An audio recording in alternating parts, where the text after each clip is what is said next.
had straight ebony hair, a hawk-beak nose, and cold grey eyes that she could see were surveying her from top to bottom. She wiggled slightly and grinned. "Where are you headed, madam?" he asked at last. "Saratoga Springs, New York."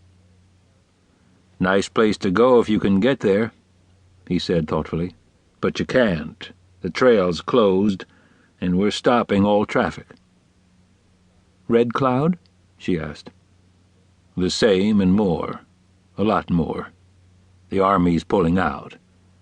We've abandoned Fort C.F. Smith and Fort Phil Kearny. It'll be Sioux and Cheyenne country soon, if it isn't already." "Well, that's nice. I hope they enjoy it," she replied. He pondered a moment.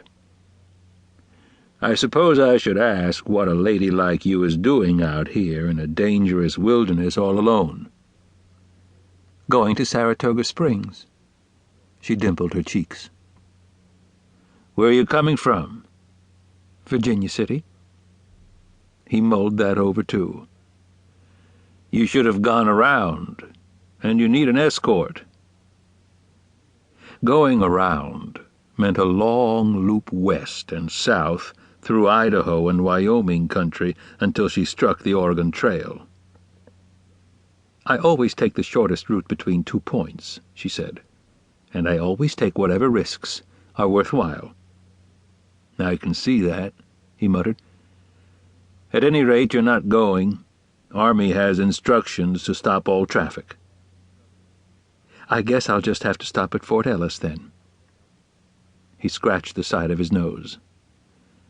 "Your presence would illuminate the post, madam." "Miss, not madam. I'm single."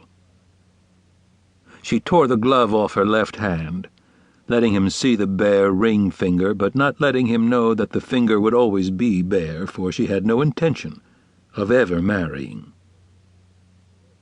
She looked into his eager face and glanced at the enlisted men as well, knowing the effect she had on them. "Let's go to the fort. I'm simply delighted to make your acquaintance. And of course I'll want to pay my respects to your general in charge." She wheeled her mare and steered her buckboard out of the deep ruts of the trail. They escorted her, not altogether solemnly, to the new fort, which stood as a buffer now between the hostiles and the western mining camps. "His name is Marcus Aurelius Fox. He's a colonel, and I'm Lieutenant Timothy Swanson." "Delighted. And I am Hannah Holt." Fort Ellis was a crude affair, only half built, barely a year old. Rough log buildings encompassed a dusty parade ground baking in the August sun. She steered toward the squat log structure with the flagpole in front of it. "I'll find the colonel," said Lieutenant Swanson. The parade ground was deserted, with scarcely a soldier in sight.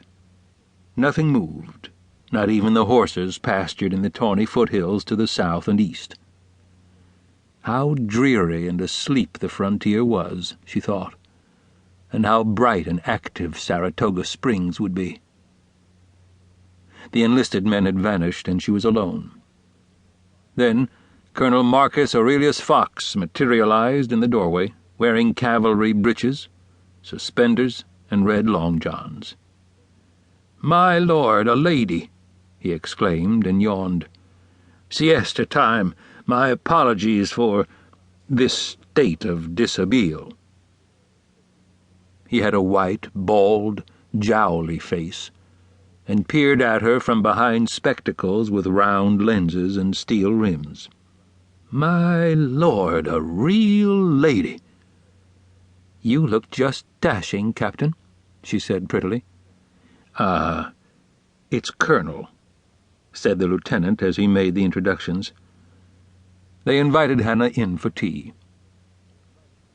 "I've been sitting for hours. I think I'll stand," she said. She was a tall woman, and standing would allow them to enjoy her. She didn't broach the topic of travel until a half hour of niceties had elapsed.